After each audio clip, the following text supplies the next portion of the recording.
नंद बाबा जब तक गोकुल पहुंचे तब तक पूतना पहुंच गई।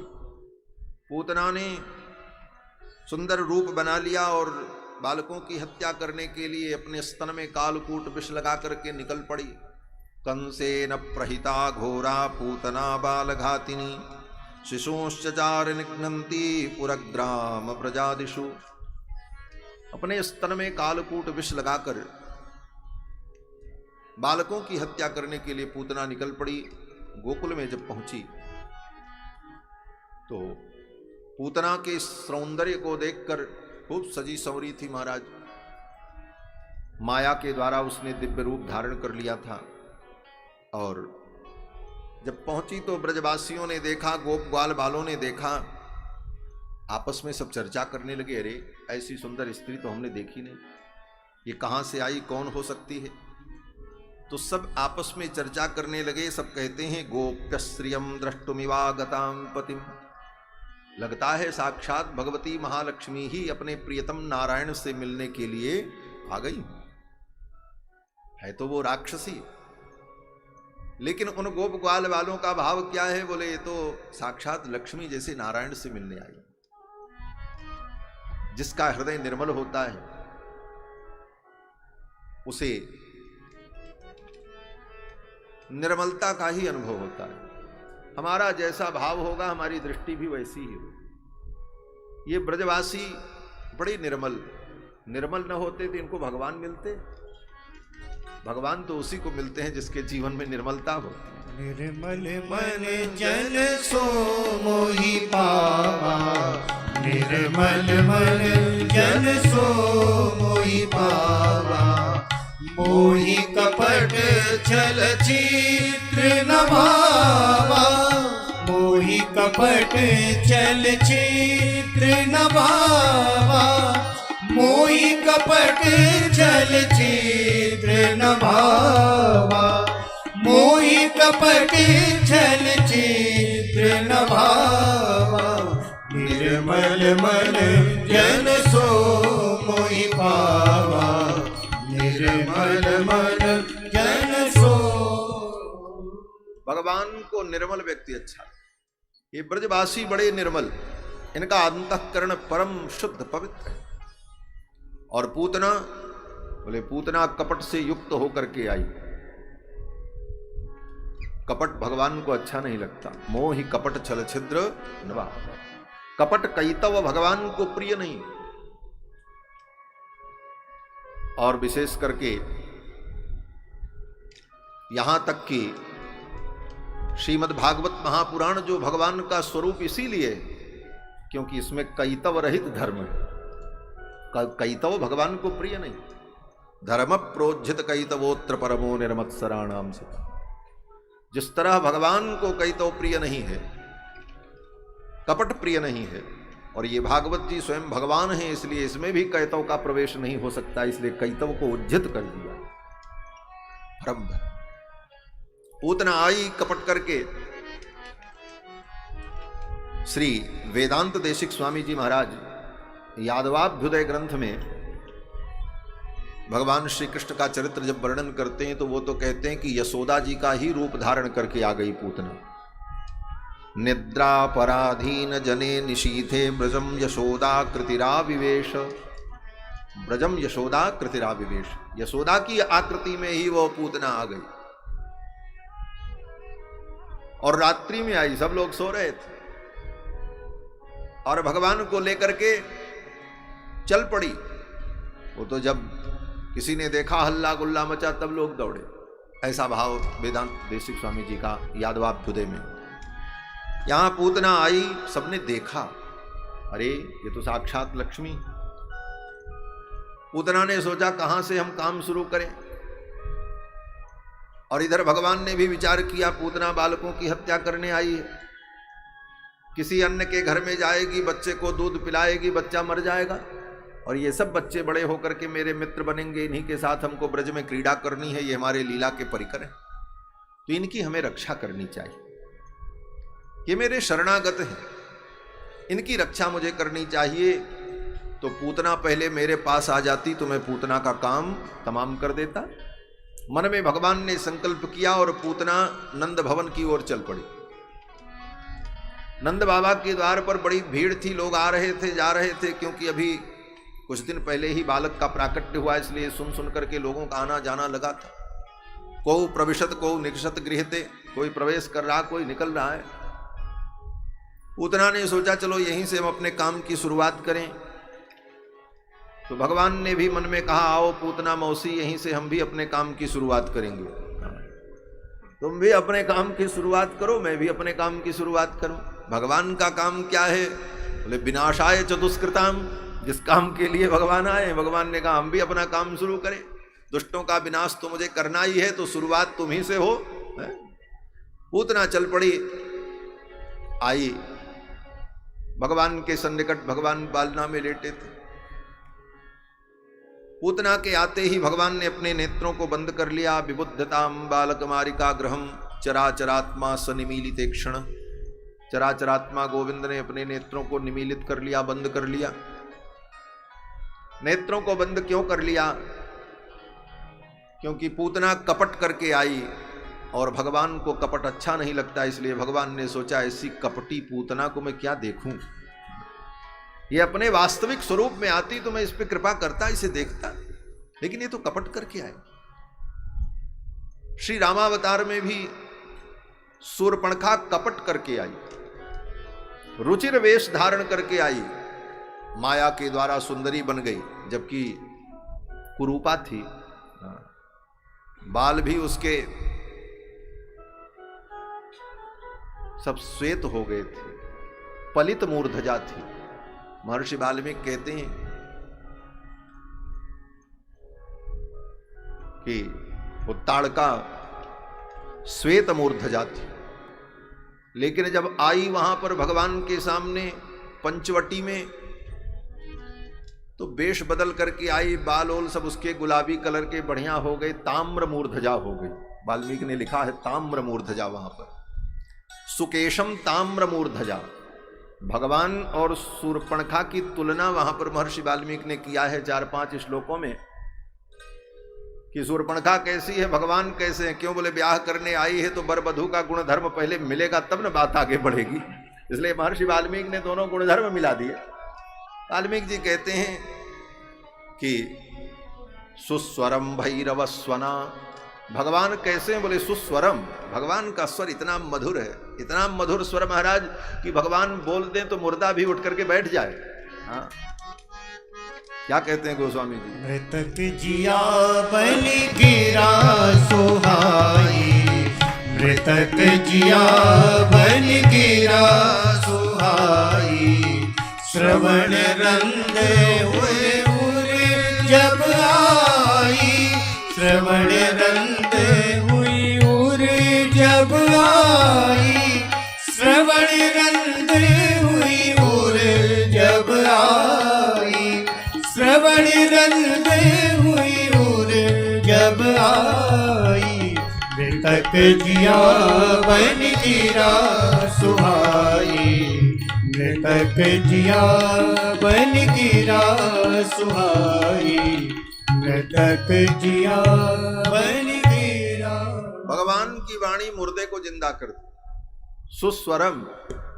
और ये कैसी है शूर्पणखा? बोले भैरव स्वना, भैरव स्वर इसका है। भैरव स्वर मैंने फटा बांस जैसा स्वर, जैसे फटे बांस को जमीन पर पटको तो भड्ड भड्ड बोले, ऐसी बोलती थी। और दोनों के स्वर का फल कितना है? बोले भगवान का स्वर मुर्दे को जिंदा कर दे, और उस शूर्पणखा का स्वर कैसा है? बोले वो अगर जोर से चिल्ला दे तो जिंदा आदमी मर जाए, हार्ट फेल हो जाए। राक्षसी है ना, यही तो विशेषता। महर्षि वाल्मीकि कहते हैं कहाँ सुस्वरम भैरवस्वना सुकेशम ताम्र मूर्धजा। और भगवान कौन है? बोले सुकेशम, जिनके केस बड़े सुंदर हैं, इसीलिए इनका नाम केशव, जिसके केस अत्यंत सुंदर। कितने भक्तों ने तो भगवान के केश का जब वर्णन किया तो क्या क्या कहा महाराज। किसी मुस्लिम कवि ने तो कहा कि लाम के मानिंद हैं केशु मेरे घनश्याम के, लाम के मानिंद हैं केशु मेरे घनश्याम के। उर्दू में एक अल्फाबेट होता है, एक अक्षर होता है, एक वर्ण होता है जिसको कहते हैं लाम, अल्लिफ बे पे ते टे से जीम चे हे खे जो क्रम चलता है, तो उसमें लाम मीम इत्यादि वर्ण है, उसमें एक वर्ण है लाम। तो लाम जो लिखा जाता है उसकी आकृति नीचे ऐसे होती है, घूमी हुई। किसी कवि कोई कवि वर्णन करता है कि लाम के मानिंद हैं गेशु मेरे घनश्याम की। भगवान के केस कितने सुंदर, बोले ऐसे घुंघराले केस हैं। और जो इस लाम पर, शब्द पर ध्यान दे, वो कवि कहता है कि इस लाम पर, माने ठाकुर जी के बार जो लाम के मानिंद हैं, केश जो लाम के मानिंद हैं, इस लाम पर जो अपने को न्यौछाया और नहीं किया वही काफिर है, वही काफिर, वो काफिर है। असली इस्लाम तो यही, इस्लाम पर भगवान के इन बालों पर, केशों पर ही अपने जीवन को न्यौछावर कर देने वाले भक्त, ऐसे भगवान के सुकेशम, ऐसे सुंदर केश भगवान के। और वो सूर्पणखा कैसी है, बोले ताम्र मूर्धजा, उसके बाल तांबे के समान है, जैसे तांबा लाल रंग का होता है और तांबे के तार कड़े कड़े हो, ऐसे ही कड़े कड़े बाल उसके, ताम्र मूर्धजा। तो ये सब वेश बदल करके आई, कपट करके आई, इसलिए भगवान ने स्वीकार नहीं किया उसे। कपट भगवान को अच्छा नहीं लगा। ये पूतना भी कपट करके आई तो भगवान ने नेत्र ही बंद कर लिया, देखा ही नहीं पूतना। विबुध्यताम बालक बालिकाग्रहम चराचरात्मा सनिमीलिते क्षण। और नेत्र इसलिए भी बंद कर लिया कि अब इसे लय तक पहुंचाना है, पूतना को लय तक पहुंचाना है। लय माने मृत्यु, मृत्यु पर्यंत पूतना को ले जाना है, अर्थात इसका वध करना है। और भगवान का नेत्र बंद करना क्या है, बोले निमीलनम यस्य महाप्रलय। भगवान तो नेत्र बंद कर लेते तो महाप्रलय हो जाती, सारी सृष्टि ही खत्म। मानो भगवान नेत्र बंद करके ये तय करते हैं बस अब इसका भी नेत्र बंद ही होने वाला है, अब इसका भी अंत होने वाला है। इस प्रकार भगवान ने अपने नेत्रों को बंद कर लिया। विबुद्धताम बालकमारिका ग्रहम चराचरात्मा सनिमीलिते क्षण। पूतना आई और पूतना ने खट्ट से भगवान को उठाया और ले लिया गोद में। श्री सुखदेव भगवान कहते हैं यथोरगम सुप्तम बुद्धिरज्जुधि, जैसे कोई अज्ञानी व्यक्ति किसी सांप को रस्सी समझ करके उठा ले लेकिन वो सांप उसके लिए काल बन जाएगा, उसी प्रकार साधारण बालक समझ करके पूतना ने गोविंद को उठा लिया। लेकिन ये साधारण बालक नहीं है, ये अद्भुत बालक, तमद्भुतम बालकमंबुजे क्षणम, अद्भुत है, साधारण नहीं है। ये अद्भुत शब्द का भी बड़ा महत्व है। गोस्वामी तुलसीदास जी ने भी कहा अद्भुत रूप निहारी, ये तमद्भुतम से ही अद्भुत रूप निहारी, वहां भी भाव ग्रहण है। अद्भुतता भगवान की क्या है, बोले देखने में ये बालक है लेकिन ये बालक नहीं है। कौन से बालक हैं, बोले बाल शब्द में स्वार्थ में का प्रत्यय करके जो शब्द की निष्पत्ति है बालक, वो तो है ही है, लेकिन यहां पर व्युत्पन्न अर्थ भाव से ग्रहण कर ले ऐसा कि बाले बाले कम ब्रह्मांडम, जिसके एक एक बाल में ब्रह्मांड निहित है, करोड़ों करोड़ों ब्रह्मांड, ऐसे बालक हैं। बाले बाले रोम रोम में जिसके ब्रह्मांड है, रोम रोम प्रतिलागे कोटि कोटि ब्रह्मांड, ऐसे बालक भगवान हैं, अद्भुत बालक हैं। तमद्भुतम बालक मंबुजेक्षण।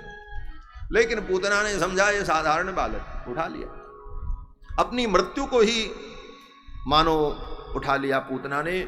और तुरंत पूतना ने अपने विषसक्त पयोधर को लाल जी के मुख में दे दिया। तस्मिन् स्तनम दुर्जर वीर्यमुल्बणम घोरांकमादाय शिशोर्ददावथ। अपने विषसिक्त पयोधर को पूतना ने गोविंद के मुख में ज्यों ही दिया तो भगवान ने भी अपने दोनों हाथों से पूतना के पयोधर को कस करके पकड़ लिया।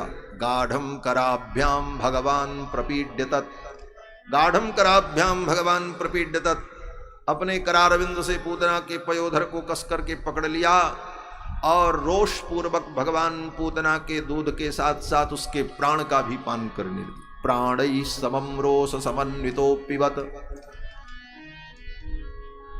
पूतना को कस करके भगवान ने जब पकड़ लिया, प्राण का भी पान करने लगे। पूतना चिल्लाने लगी, पहले तो कसमसाई, थोड़ी देर सहन किया, जब सहन नहीं हुआ तब चिल्लाने लगी, सा मुंच मुंचालमिति प्रभाषिणी, छोड़ दे छोड़ दे, सा मुंच मुंचालमिति प्रभाषिणी निष्पीड्यमाना अखिल जीव मर्मिणी। उसके मर्म मर्म फटने लगे, चिल्लाने लगी, छोड़ दे मुंच मुंच। भगवान कहते हैं अच्छा तू मुक्ति चाहती है ना, मुंच मुंच, मुंच का मतलब मुक्त करो। मुक्त करने का मतलब क्या? बोले मुक्ति दे दो, और क्या, सीधा सीधा अर्थ। पूतना कहती मुंच मुंच, भगवान कहते हैं बस बस तू सही रास्ते पर आ गई है, मेरे भक्त भी मुक्ति ही चाहते हैं, मैं तुझको भी मुक्ति ही देने जा रहा हूं, तुझे सदा के लिए मुक्त कर दूंगा। सा मुंच मुंचालमिति प्रभाषिणी निस्पीड डिमाला खिल जीव मर्म। उसके मर्म मर्म फटने लगे, चिल्लाने लगी, छोड़ दे मुंच मुंच। लेकिन भगवान छोड़ते नहीं। भगवान कहते हैं अरे पूतना मौसी, हम जल्दी किसी को पकड़ते नहीं, और अगर पकड़ लें तो बिना बैकुंठ पहुंचाए छोड़ते नहीं। तुलसी बाह सपूत की जो धोखे छुई जात, आप निभावत जन्म भर पुत्रन ते कही जात। ठाकुर जी ऐसे हैं, ऐसे वैसे नहीं महाराज, ये किसी की बाह कहते नहीं, और अगर पकड़ लें तो फिर बैकुंठ पहुंचाए बिना छोड़ते नहीं। भगवान ने कहा आप तो बैकुंठ पहुंचाई कि छोड़ेंगे। पूतना चिल्लाती रही सा मुंच मुंचालमिति प्रभाषिणी। भगवान तो पहले ही कस करके उसको पकड़े हुए थे, इसीलिए कहा कि देखो भगवान को तुम पकड़ोगे तो शायद तुम्हारी पकड़ कमजोर हो, छूट जाए, लेकिन भगवान तुमको अगर पकड़ लेंगे तो फिर तुम्हारा कल्याण तो तय है।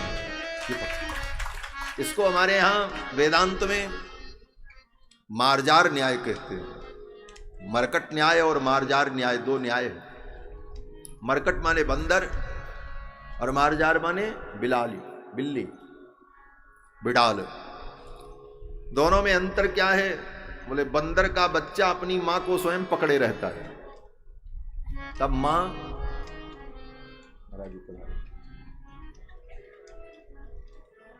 बोलो श्री सीतारामचंद्र भगवान की जय। जय जय श्री राधे श्याम।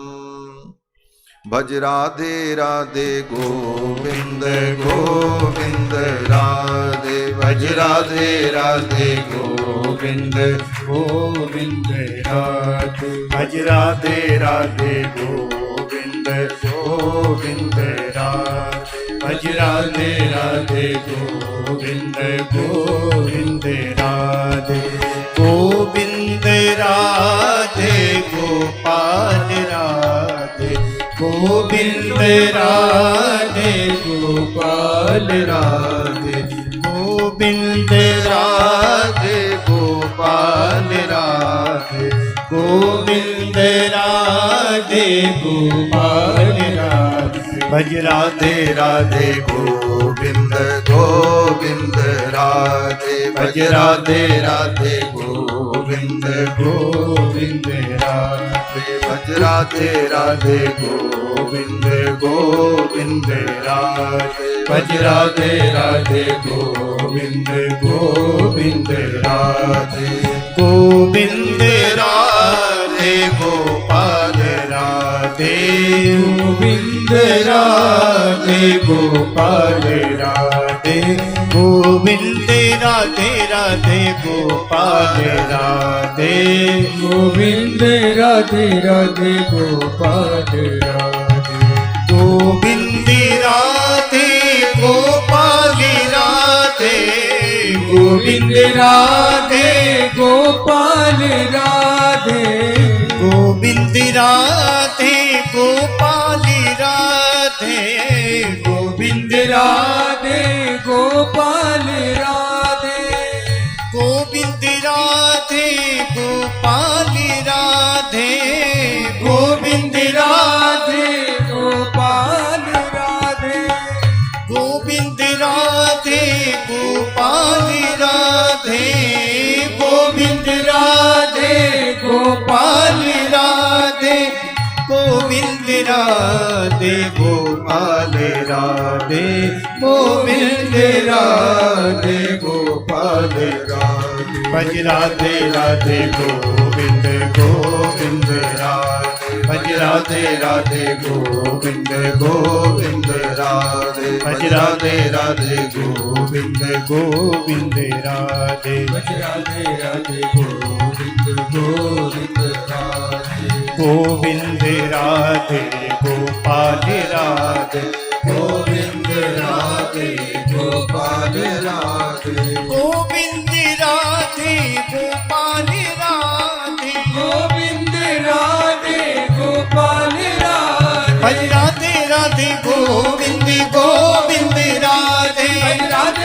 राधे गोविंद गोविंद राधे राधे राधे गोविंद गोविंद राधे राधे राधे गोविंद गोविंद राधे गोविंद राधे गोपाल राधे गोविंद राधे गोपाल राधे।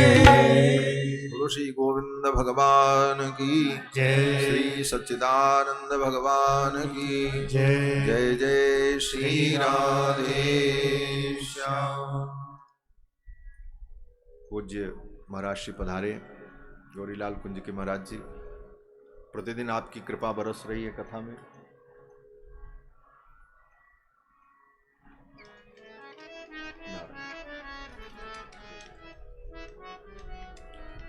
मैं निवेदन कर रहा था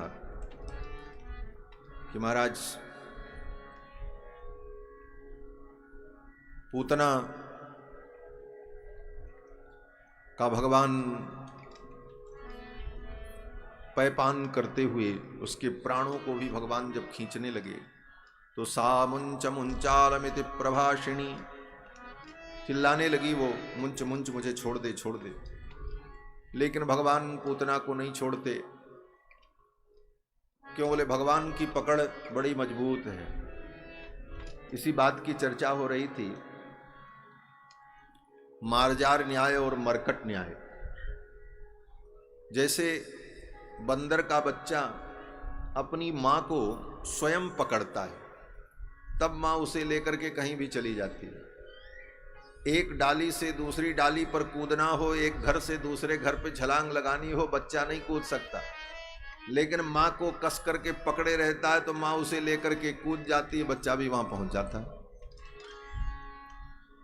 उसी प्रकार जीव ही बच्चा है और माँ कौन है? बोले भगवान है। तुमेव माता च पिता तुमेव। सबसे पहले माँ के रूप में ही भगवान का अनुभव करते हैं, तुमेव माता च पिता तुमेव। तो जीव भगवान को पकड़े जैसे बंदर का बच्चा पकड़े रहता है। फिर बोले जैसे बदरिया एक पेड़ से दूसरे पेड़ पर कूद गई, बच्चा नहीं कूद सकता था लेकिन वो कूदी, उसके साथ वो भी वहां पहुंच गया। उसी प्रकार ये जीवात्मा छलांग लगा करके यहां से वैकुंठ मुक्ति तक, मोक्ष मार्ग तक नहीं पहुंच सकता, लेकिन भगवान को पकड़े रहे तो भगवान उसको लेकर के छलांग लगा देंगे, चले जाएंगे। इसको मरकट न्याय कहते हैं। लेकिन इसमें एक समस्या है। बोले क्या समस्या? बोले बच्चे ने अगर ठीक से नहीं पकड़ा तब तो बड़ा खतरा है, माँ तो कूद जाएगी, बच्चा पीछे में गिर जाएगा। तो ये मरकट न्याय क्या है? बोले ज्ञान कर्म ये साधन जो बताए गए ये सब मरकट न्याय है। अगर चूक गए तो चूक गए महाराज। जे ज्ञान मान विमत्त तव भव हरणि भक्ति न आदरी, ते पाई सुर दुर्लभ पदादपि परत हम देखत, उनका पतन हो जाएगा। मरकट न्याय में चूक जाने पर गिरने का भय है। क्यों? बोले पकड़ने की जिम्मेदारी आपकी थी, आपने कमजोरी से पकड़ा तो अब आप जानो। और मार्जार न्याय क्या है? बोले बिल्ली का न्याय। बिल्ली का बच्चा अपनी रक्षा के लिए कोई प्रयत्न नहीं करता, वो पड़ा रहता। अब मां उसको सुरक्षित स्थान पर जहां ले जाना चाहे ले जाए। वो नवजात शिशु बिल्ली का बच्चा वो अपने तरफ से कोई प्रयास नहीं करता कि हम कहां सुरक्षित होंगे, कहां असुरक्षित हैं। इसकी जिम्मेदारी मां की है। और जब मां समझती है कि अब यहाँ पर मेरे बच्चे की सुरक्षा नहीं है, तो माँ उस बच्चे को अपने दांत से स्वयं पकड़ करके 7 चौखट पार करा करके सुरक्षित स्थान में ले जा करके रख देती। जिन दांतों से वो बिल्ली चूहे को पकड़े तो चूहे का राम नाम सत्य हो जाता है, उन्हीं दांतों से उस नवजात कोमल शिशु को पकड़ करके ले जाती। उस बच्चे को थोड़ी भी पीड़ा नहीं होती और 7 चौखट पार करा करके सुरक्षित स्थान पर उसे रख देती। अब वो बच्चा गिरे तो जिम्मेदारी किसकी है? बोले माँ की है, बच्चे की नहीं। और बच्चा गिरता नहीं, माँ इतनी सावधान रहती। तो ये शरणागति, भगवत समर्पण, भगवान के चरणों में आत्मसमर्पण क्या है? बोले यही मार्जार न्याय है, यही बिल्ली का न्याय है। हमने समर्पण कर दिया। अब भगवान जो चाहें वो करें, वो जैसे रक्षा करना चाहें। और भगवान जब स्वयं पकड़ेंगे तो आपको 7 आवरण पार करा करके, 7 आवरण को पार करा करके वैकुंठ में प्रतिष्ठित कर देंगे। भगवान की जिम्मेदारी, इसी को मार्जार न्याय कहते हैं। शरणागति यही, पूर्ण भरोसा भगवान का, उनके भरोसे निश्चिंत रहे। क्यों? बोले भगवान पकड़ेंगे तो उनकी पकड़ कमजोर नहीं है। अब किसी भी भाव से पूतना आई, समर्पण किया, तो भगवान ने पूतना को पकड़ लिया। वो पूतना भगवान को नहीं पकड़ी, भगवान ही पूतना को पकड़ लिया। आई थी भगवान को लगने के लिए, भगवान ही उसको लग गए। पूतना नाम का एक ग्रह होता है, कर्मकांड के विद्वान जानते हैं। पूतना शांति का एक कर्मकांड में विधान होता है। अगर किसी बालक को, और पूतना ग्रह 1 वर्ष से लेकर के 10 वर्ष तक के बालकों को दुख देता है, तो पूतना नाम का ग्रह, पूतना नाम का दोष अगर बालक को लग जाए तो कर्मकांड में पूतना शांति का विधान है।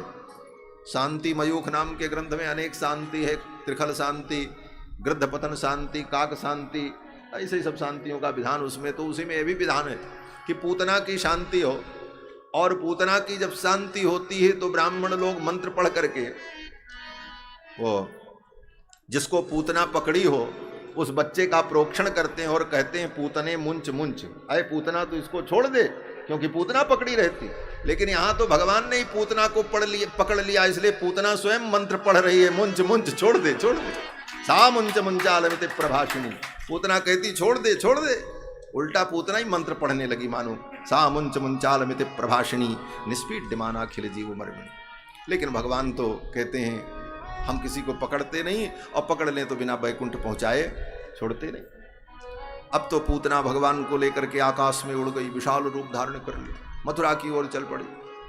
भगवान ने भी सोचा चलो अच्छा ही है, वृंदावन में मुझे लीला करनी है पूरे ब्रज क्षेत्र में, तो अब पूरे ब्रज क्षेत्र का निरीक्षण करने के लिए हेलीकॉप्टर चार्टर प्लेन बुलाना पड़ता है। ये बढ़िया प्लेन भेजा है मामा जी ने, थोड़ा घूम लेते हैं, देख लेते हैं ब्रजमंडल की सीमा क्या है।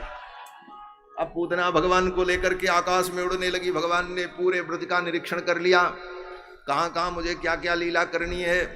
और फिर जब पूतना मथुरा की ओर जाने लगी तो भगवान ने सोचा अब यहीं इसका काम खत्म करो, नहीं तो मथुरा ले जाएगी तो कौन ले आएगा। उस बार बाबा जी ले आए, अब इस बार तो कोई है भी नहीं।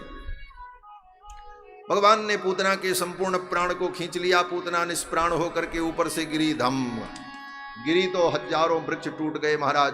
पतमानोपि तद्देह स्त्री गभ्योत्यंतर द्रुमान चूर्णयामास राजेंद्र। हे राजन, अनेकानेक वृक्ष टूट गए, चूर चूर हो गए, इतनी विशाल काया थी। और पूतना जब गिरी तो उड़ती हुई जा रही थी ऐसे पेट के बल, लेकिन जब गिरने लगी तो ठाकुर जी ने सोचा इतनी बड़ी पूतना गिरेगी, मैं तो नीचे दब जाऊंगा। हाँ, ऐसी थी, पेट के बल उड़ती जा रही थी। अब जब गिरने लगी तो भगवान ने सोचा हम तो दब जाएंगे, लाओ पूतना को सीधा कर दें। पूतना रूपी हेलीकॉप्टर की स्टीयरिंग तो ठाकुर जी के हाथ में थी, है? और फिर ठाकुर जी ने पूतना को उल्टा कर दिया, पीठ के बल कर दिया। और जब पीठ के बल कर दिया तो पूतना ऊपर से गिरी, धम्म से ठाकुर जी को चोट भी नहीं लगी। पूतना का शरीर ही मानो ठाकुर जी के लिए गद्दा का काम कर दिया, खूब मोटी तगड़ी थी। जैसे नीचे गद्दा बिछा हो, खूब बड़े बड़े पहलवान उसमें देखो ना टीवी में जो ढिसुम ढिसुम करते हैं, उसमें वो बड़े बड़े गद्दे बिछे रहते हैं, महाराज उठा करके उनको पटक दो तो 2 बार और उछल जाए, कहीं चोट नहीं लगती। तो भगवान ने भी सोचा कि नीचे गिरना है तो कुछ गद्दा उद्दा रहे तो चोट नहीं लगेगी। तो पूतना का शरीर ही मानो गद्दा बन गया। पूतना पीठ के बल गिरी, धम्म से ठाकुर जी उसकी छाती पर, कहीं कोई खरोच नहीं आई कन्हैया को। और वहीं भगवान पूतना के वक्षस्थल पर क्रीड़ा करते रहे। गोप ग्वाल बाल आए, भगवान को उठा लिया, लेकर के गए, यशोदा रानी को दिया। यशोदा रानी ने लाला को उलट पलट करके देखा, कहीं चोट तो नहीं लगी, खरोच तो नहीं आई। फिर तो यशोदा ने और रोहिणी ने, दोनों ने मिल करके लाल जी का अभिषेक किया, गाय के मूत्र से स्नान कराया। गोमूत्रेण स्नापयित्वा पुनर्गोरजसार्भकम। गाय के चरण की मिट्टी लेकर के कन्हैया के अंग प्रत्यंग में लगाया, और फिर गाय का गोबर लेकर के कन्हैया के एक एक अंग में गाय के गोबर का टीका लगाया। गोमय मंडित भाल कपोलम, पूरे शरीर को गाय के गोबर से मंडित कर दिया और टीका लगा लगा करके यशोदा रानी कहती हैं भगवान गोविंद इसकी रक्षा करें, केशव रक्षा करें, माधव रक्षा करें। भगवान का नाम ले लेकर के यशोदा रानी भगवान का संरक्षण करती। इंद्रियाणि हृषीकेश प्राणान्नारायणोवतु श्वेतद्दीपपतिश्चित्तं मनो योगेश्वरोवतु। इस प्रकार भगवान के एक एक नाम का उच्चारण करके भगवान के अंग प्रत्यंग की रक्षा करती। संत जन कहते हैं भगवान के नाम की महिमा देखो, भगवान का नाम भगवान की भी रक्षा करने में समर्थ है। यशोदा रानी भगवान का ही नाम लेकर के भगवान का संरक्षण करती, इसलिए भगवान का नाम ही जीव का परम आश्रय है। इसके बाद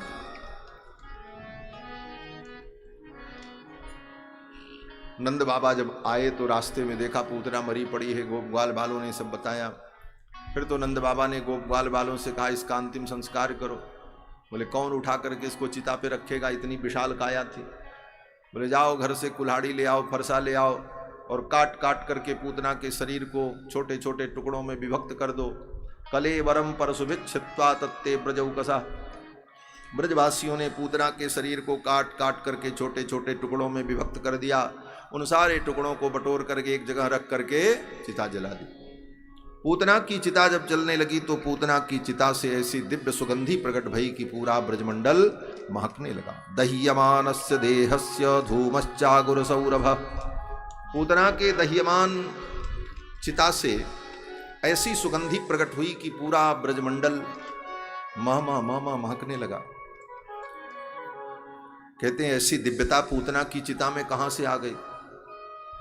किसी ने चंदन की लकड़ी और धूप तो डाला नहीं था, और शरीर के जलने पर, मांस के जलने पर तो दुर्गंध ही आती है। इसीलिए किसी का दाह करने जाते हैं शमशान में तो लोग चिता में धूप, घी, सुगंधित द्रव्य, मिष्ठान, चीनी इत्यादि डालते हैं, जिससे इन वस्तुओं के जलने पर मांस के जलने की जो दुर्गंध है वो कम हो जाए, जिससे वहां खड़े रहने वाले लोगों को असुविधा न हो। और यहां तो पूतना के शरीर में कई हजार कुंटल मांस रहा होगा। अरे इतनी लंबी चौड़ी थी, छोटी मोटी तो थी, लेकिन इसके बाद भी पूतना की चिता से दिव्य सुगंधी प्रकट हुई। राजा परीक्षित मानो पूछते हैं गुरुदेव पूतना तो पापिनी थी, पूतना लोक बालग्नि राक्षसी रुधिरासना जिघाम सयापि हरे। भगवान की जिघांसा करने आई थी, मारने आई थी, और उस पूतना के शरीर से ऐसी दिव्य सुगंधी प्रकट हुई। सुखदेव जी कहते हैं महाराज ये दिव्यता क्यों आई उसके अंदर से? बोले भगवान उसकी छाती पर चढ़कर पदभ्याम भक्त हृदयस्थाभ्याम वंद्याभ्याम लोक वंदितैहि अंगम यस्याः समाक्रम्य भगवान अपिबत स्तनम। बहुत बड़ी बात कहते हैं सुखदेव जी कहते हैं कि भगवान पूतना के वक्ष पर चढ़कर, कैसे चढ़कर? बोले अपने चरणारविंद से, पदभ्याम उन चरणों से। बोले कौन चरण? बोले भक्त हृदयस्थाभ्याम, जो भक्तों के हृदय में विराजमान रहते हैं वो भगवान के चरण, उन चरणों से। और कैसे चरण भगवान के? बोले बंद्याभ्याम लोक वंदितैहि, जो लोक में बंदित पुरुष हैं, ब्रह्मादिक देवता, वे भी जिन चरणों की वंदना करते हैं, अपने उन चरणों को कृपा करके भगवान ने पूतना के वक्ष पर स्वयं रख दिया। जिन चरणों को अपने वक्ष पर रखने के लिए गोपांगनाएं भगवान से प्रार्थना करती हैं, यत्ते सुजात चरणाम्बुरुहस्तनेषु भीता शनैः प्रिय दधीमहि कर्कशेषु। आपके चरणों का हम ध्यान भी करती हैं तो हमें डर लगता है कि हमारे हृदय बड़े कर्कश हैं, बड़े कठोर हैं, आपके चरणारविंद बड़े कोमल हैं, कहीं आपके चरणों में व्रण न हो जाए, पीड़ा न हो जाए, इसलिए हमें भय लगता है। और अपने वक्षस्थल में अनेक प्रकार के सुगंधित चंदन का लेप लगा करके, और तब आपके चरणों का जब ध्यान करती हैं तब भी डर लगता है, धीरे धीरे ध्यान करती हैं। शनैः प्रिय दधीमहि कर्कशेषु, उन चरणों को भगवान ने स्वयं कृपा करके पदभ्याम भक्त हृदयस्थाभ्याम वंद्याभ्याम लोक वंदितैहि अंगम यस्याः समाक्रम्य, जिसके छाती पर स्वयं चढ़कर भगवान अपने उन चरणों का स्पर्श करा रहे हैं, अब उसके हृदय में कोई कलमश और पाप रह जाएगा? वो तो दिव्य हो गई महाराज पूतना। ऐसी अपार अद्भुत कृपा भगवान ने पूतना के ऊपर की। इसलिए पूतना के चरित्र में भगवान की कृपा का जो सागर उमड़ा, वो भी अकारण करुणा। पूतना ने भगवान को क्या किया? भगवान ने पूतना पर इतनी बड़ी करुणा की, उसे अपने चरणों का स्पर्श प्रदान किया, पूतना को मुक्ति प्रदान की। पूतना ने भगवान को इसके बदले में क्या दिया था? क्या कुछ दिया था? पूतना ने भक्ति भी नहीं की, प्रेम से भगवान का स्मरण भी नहीं किया, भगवान को एक पत्र पुष्प भी समर्पण नहीं किया, अपितु भगवान को विष पिलाने आई। भगवान तो कहते हैं चलो कोई अच्छी चीज नहीं दे सकते तो पत्रम पुष्पम फलम तोयम यो में भक्त्या प्रयच्छति, और ये तो जहर ही पिलाने चली आई। लेकिन भगवान जिघाम सयापि हरे स्तनम दत्वाप सद्गतिम, भगवान को स्तन पिलाकर जहर पिला करके परम गति को प्राप्त हो जाती है। इसमें कारण क्या है? बोले एकमात्र कारण है भगवान की अकारण करुणा, और कोई कारण नहीं। भगवान की इस करुणा का ही चिंतन करके सुखदेव जैसे मनीषी अपनी समाधि छोड़ करके चले आए। वही श्लोक सुना था पहली बार सुखदेव जी ने भागवत में, सबसे पहले पूतना के चरित्र को ही सुना ना। अहो बकीयम स्तन कालकूटम जिघाम शयापाय यद प्रसाद। इस चरित्र का यही फल है। इस चरित्र का फल क्या है? बोले भगवान पूतना के पयोधर का पान करते हैं। इस कथा का जो चिंतन करेगा वो संसार में फिर कभी जन्म लेकर किसी माँ का पयोधर पान नहीं करेगा, वो जन्म कर्म से मुक्त हो जाए। ये वेदांत देशिक स्वामी जी ने अपने यादवाभ्युदय ग्रंथ में कहा। पूतना के चरित्र का चिंतन करते हुए उन्होंने कहा है वहां पर कि भगवान पूतना के पय का पान करते हैं।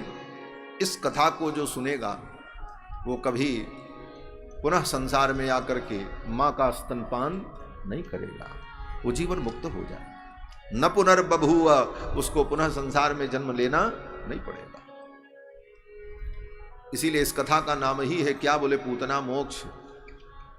इस कथा का नाम पूतना वध नहीं है। अन्यत्र तो भगवान वध करते हैं, कंस का वध, अघासुर का वध, धेनुकासुर का वध, लेकिन यहां पर क्या कहते हैं? पूतना वध नहीं, पूतना मोक्ष। भगवान ने पूतना को मोक्ष दिया। या एतत् पूतना मोक्षम कृष्णस्यार्भकम अद्भुतम शृणुयात् श्रद्धया मर्त्यो गोविंदे लभते रतिम। इस कथा को जो सुनता है गोविंद के चरणों की रति को प्राप्त करता है। और ये प्रमाण है, सुखदेव जी ने इस कथा को सुना और गोविंद के चरणों में उनकी रति जागृत हो गई। जो ज्ञान मार्गी थे वो ज्ञान मार्ग के पथिक, वो भगवत प्रेम पथ पथिक होकर अपने पिता के चरणों में आकर बैठ करके इस रस का पान किया। भगवान ने पूतना को परम गति प्रदान की। इसके बाद कथा आती है, भगवान लगभग 3 महीने के हो गए, जन्म नक्षत्र आया उनका, तो मैया यशोदा ने भगवान को विधि पूर्वक स्नान कराया, अभिषेक किया और ब्राह्मणों को बुला करके वेद मंत्र पाठ करवाया। जन्मर्क्ष योगे समवेत योषिताम वादित्र गीत द्विज मंत्र वाचकैश्चकार सूनो रविशेचनम से। यशोदा रानी ने भगवान का अभिषेक किया, नक्षत्र में अभिषेक किया, जन्म नक्षत्र था जन्मर्क्ष योगे। जन्म तो अभी 3 महीने पहले प्राकट्य भगवान का हुआ था, लेकिन नक्षत्र तो हर महीने आता है। इसलिए यशोदा रानी जब भगवान का नक्षत्र आवे तो विधिपूर्वक भगवान को स्नान कराती थी, खूब चंदन इत्यादि लेप करके, दूध दही घी से और मंत्र पाठ से ब्राह्मणों को बुला करके गीत संगीत भागवत के इसी भाव को ग्रहण करते हुए आज भी हमारे यहाँ श्री संप्रदाय में, श्री वैष्णव के यहाँ नक्षत्र में ही भगवान का अभिषेक किया जाता है, क्योंकि यशोदा रानी ने नक्षत्र में किया।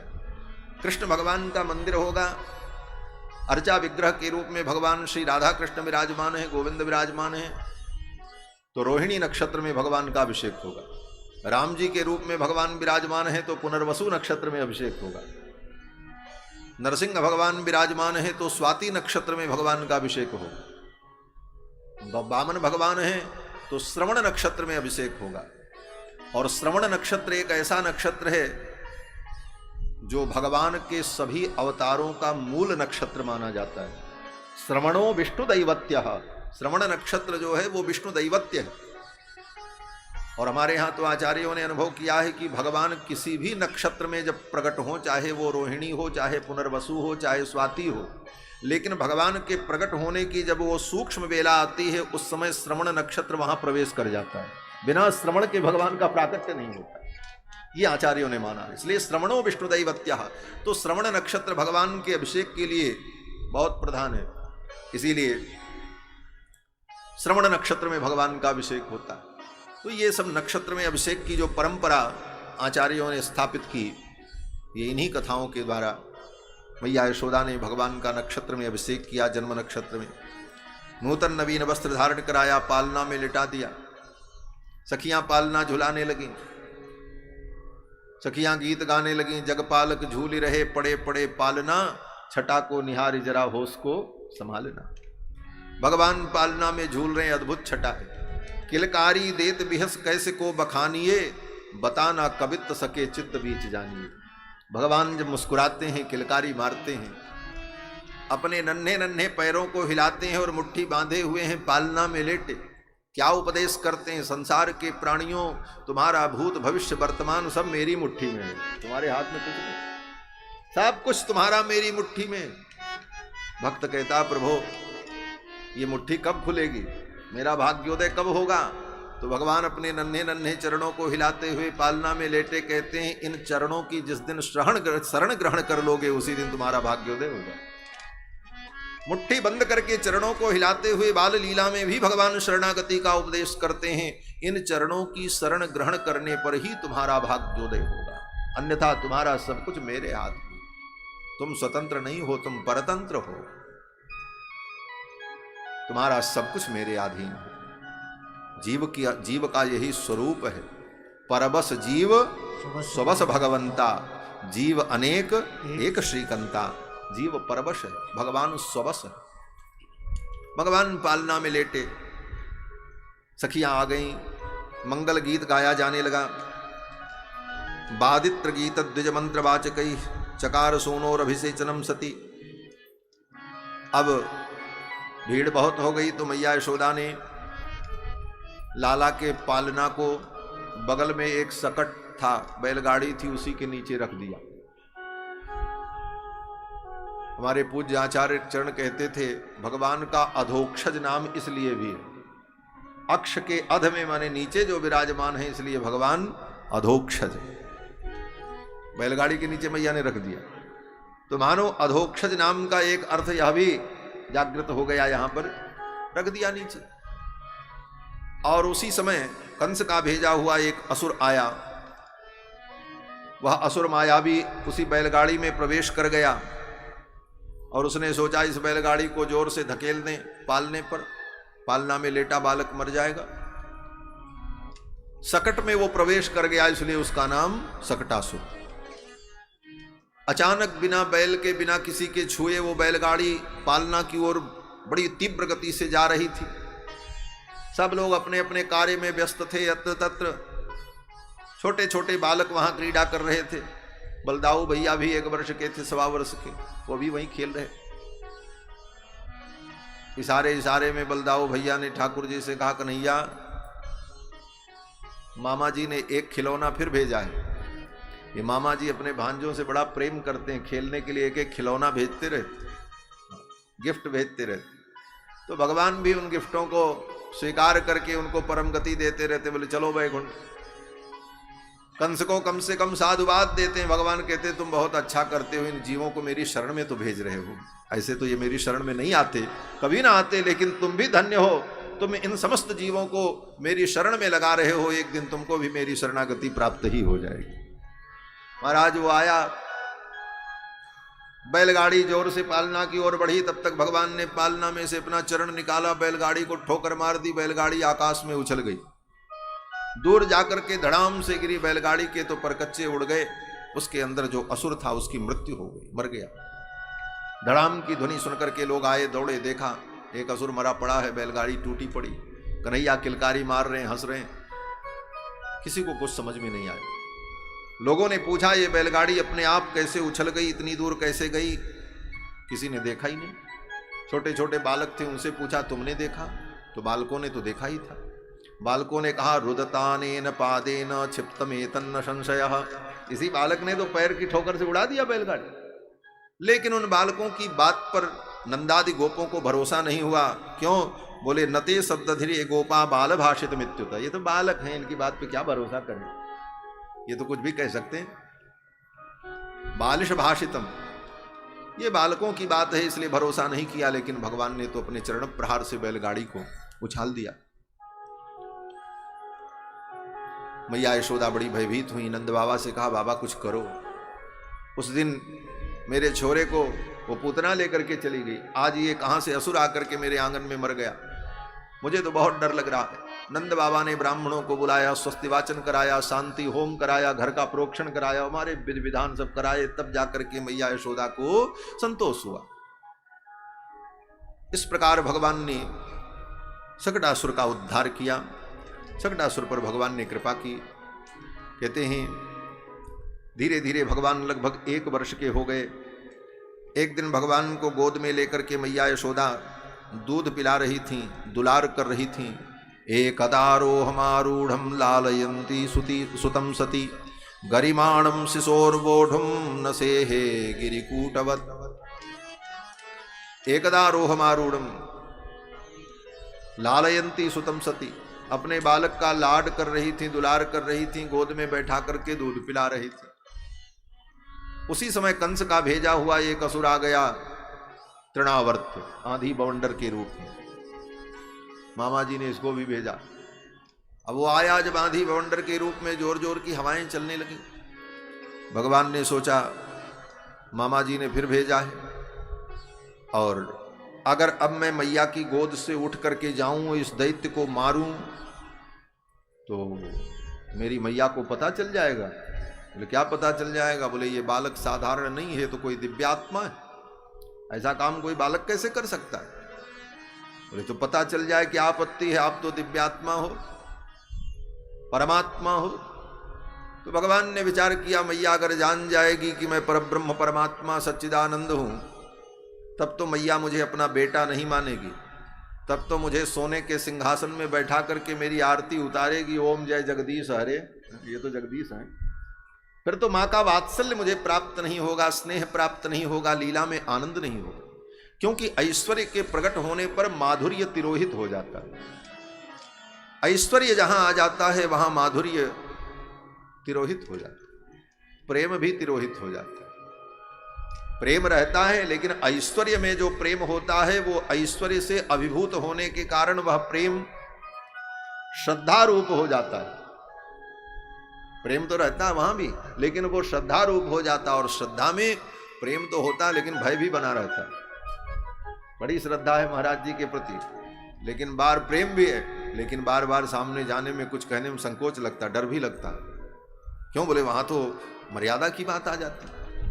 और जहां मर्यादा नहीं, विशुद्ध प्रेम, वहां श्रद्धा की अपेक्षा नहीं होती, वहां तो विशुद्ध प्रेम होता है, और वहां सारी मर्यादाएं तिरोहित हो जाती हैं, और वहां कोई डर नहीं, कोई भय नहीं।